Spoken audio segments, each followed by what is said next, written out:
legally possessed 9mm handgun, the very gun that Joe Biden wants to ban, and fatally wounded a man who opened fire on a crowd outside a building.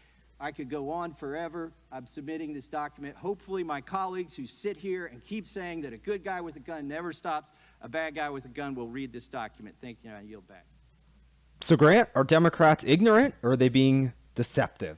I think they're definitely being deceptive, and I think a point that Thomas Massie makes that I totally agree with is that these are only the cases that get through to the media that we hear about. There are probably so many more cases of a good guy stopping a bad guy using a legally possessed firearm, and we don't hear about them because the media doesn't want us to hear about them. And I think the reason for that is that it's a coordinated effort to not get this information out here because it doesn't help their narrative.